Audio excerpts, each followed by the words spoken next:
Okay, this is discussion 2B for History 111. I'm going to talk just a little bit about cities. And in part, I'm really talking about the whole transition from hunting and gathering to agricultural society. But I really want to focus on cities for just a little bit. The first thing about the cities is that cities can't appear until you have sedentary agriculture, because basically hunters and gatherers are moving around all the time. Everything, all their homes or whatever have to go with them. So you have things like various forms of tents or teepees or other forms of shelter that you can take with you, or you make temporary shelters wherever you go, but you don't have a permanent settlement. It's only when you have sedentary agriculture that you get permanent settlements where people start making houses, basically, and staying in one place all the time.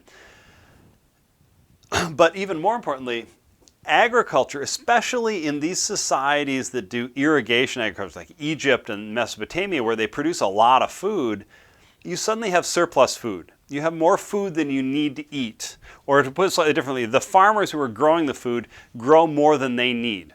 And that means that you can now have a small group of people, and usually it's about less than 10%, but a small group of people who don't have to grow their own food. They can live off the surplus of other people's food. So you have surplus food, and now you have a population that's sort of surplus in the sense that they don't have to be working on growing food.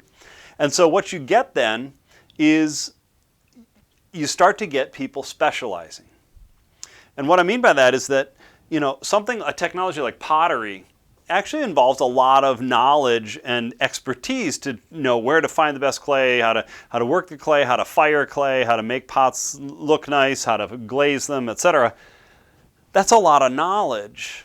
And so it takes a lot of time for somebody to learn that. But now that you have enough food that some people don't have to be growing food, they can focus on that. That can become their job.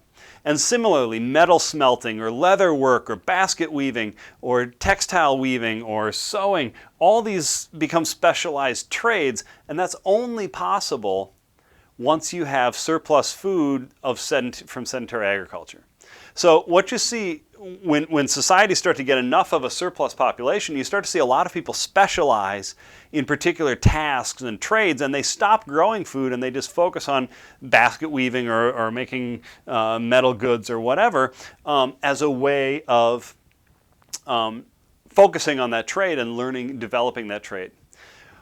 But over time, then you start to get those people cluster into cities, and you start to get cities emerge because you have enough population that you have some serious numbers of people who don't have to live on the farm, and you have all sorts of specializations. So you start to see concentrations of people in cities.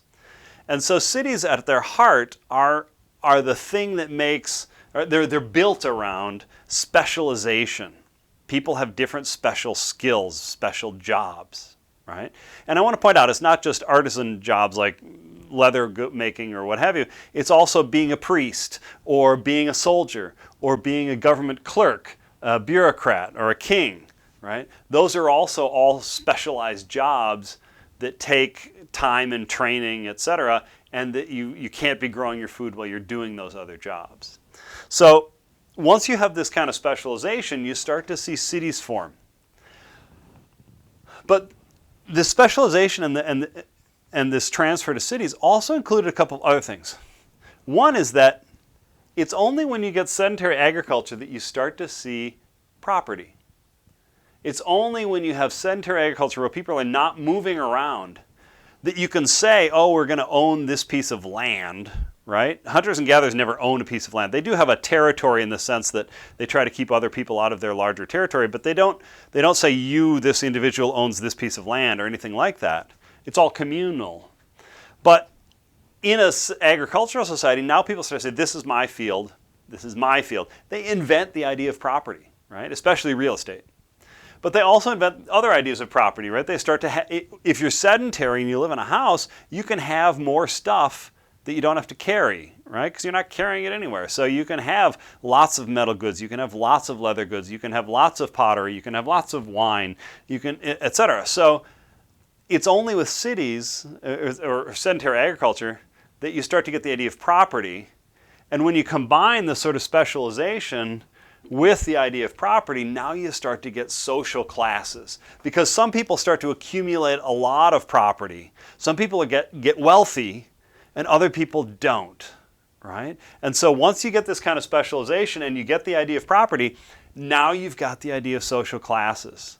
Now you've got a stratified society where some people are born rich, because now you also invent the idea of inheritance, that when somebody dies, their property goes to their kids. So now you can accumulate wealth over generations, and this turns into social classes, right? Some people have a lot and some people don't. But this raises an interesting question. How do you justify having social classes, right?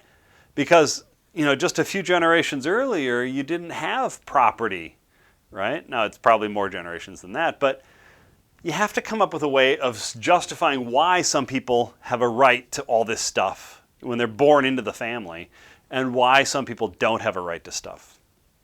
And it's here that you start to see a lot of different justifications for why certain social classes deserve more stuff. And one of the ideas is the idea of nobility. That some people are just better than others, that the wealthy are somehow better people than peasants, and they have something called nobility, which makes them better somehow. They're just intrinsically different, right? Another way, which we'll see in India, is with the idea of caste, which is closely tied to skin color and race. I'll talk about that when we get to Hinduism in India. But another way is to have a religion justify it, right? There are social classes, and some people have more than others because God wants it that way, right? And so one of the things we're going to see is that some religions become justifications for social classes. And you can be cynical and say this is, rich people invent a religion to justify keeping their stuff. Or you could say that when you have a society that's getting complex with different specializations and different social classes and different levels of wealth, you have to have some sort of glue to hold everything together. And religion, by convincing everybody to accept the current status, creates stability, right? So to a certain extent, religions, by justifying social classes and by saying this is the way things are is the way God wants it, are creating social stability and are allowing cities to exist at all, right? Because it's quite possible they could descend into rioting and chaos and fall apart if they didn't have some way to keep everybody behaving themselves, right? Now, the layout of cities, ancient cities, is kind of interesting. They're very small compared to what we think of. I mean, the city of Uruk or Lagash, or they're going to be way smaller than Ashland, Wisconsin, right? And we're talking cities that maybe 8,000, 10,000 people, right? So maybe the size of Ashland, Wisconsin in terms of population also. But generally, cities had a wall around them, right? Now, Egypt's a little different. Egypt was so secure militarily that they generally didn't have walled cities, but Mesopotamia had walled cities, and we'll see that other civilizations also have walled cities. And the wall was basically for protection, right? If an invading army comes in, you retreat inside the wall protects you.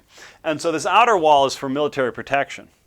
And most of the artisans and servants in a city lived inside that wall in small houses, etc. But then there's another wall inside the city that walls off a smaller area. And that is usually the area where the elites live. And this wall is not for military protection from outside invaders. This wall is for protection from these people out here, right? The lower classes.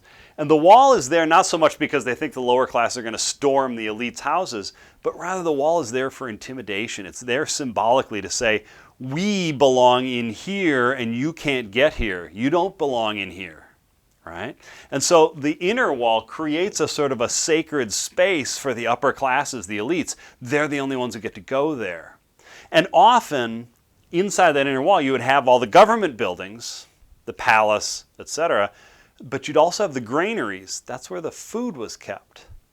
And that's important because the people out here know that those guys control the grain. It's in there. It's behind their wall.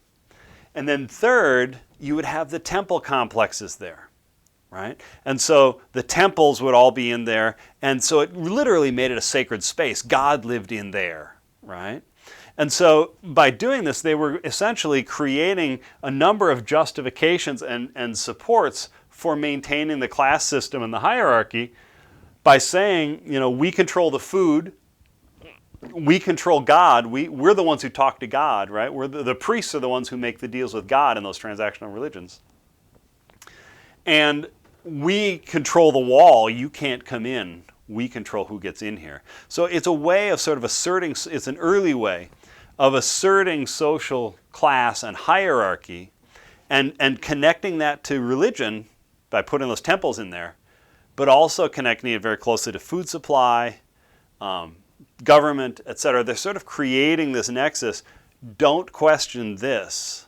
This is the wall this inner wall is much higher than the outer wall. It's intimidating. There's soldiers everywhere. It's meant to make people not even question those people inside there, because those people are so amazing and so wonderful, and they control the food and they talk to God, that you shouldn't question the social hierarchy. So the city itself, in a way, becomes a support for this class structure, right? It becomes a way that the upper classes can maintain their position because the city itself reinforces the ideas they want the population to have, right? So in the end, the early cities were an outgrowth of sedentary agriculture, but there's a whole lot going on with the idea of property, specialization of careers, the creation of social class, government. All these things, they have to be justified. They have to convince people. And the layout of the city itself, along with the sort of the massive temples, and that's one other thing actually I should mention, is that these governments created massive temples. And they did that on purpose to sort of impress the rabble, the lower class people. And so in ancient Mesopotamia, they built ziggurats, these huge pyramids that were sort of stepped, like a wedding cake. And then, in Egypt, they built huge tombs, these enormous pyramids in Egypt, and they would build big palaces with huge columns and long staircases. And all of this is meant to sort of show the regular average people that they're not even in the same league as those elites up there. They shouldn't even question it because it's just too intimidating, all those big houses and all those big monuments and those big walls and those big ziggurats, etc. So the architecture itself reinforces the class system. So these early cities are kind of an interesting mix. They're establishing what we're going to see for a lot of the rest of human history, which is strict social hierarchy, strict social classes, a linkage of religion with government. We're going to see all that, but these early cities are sort of almost making it blatant, if you will. So it's just a little bit on early cities.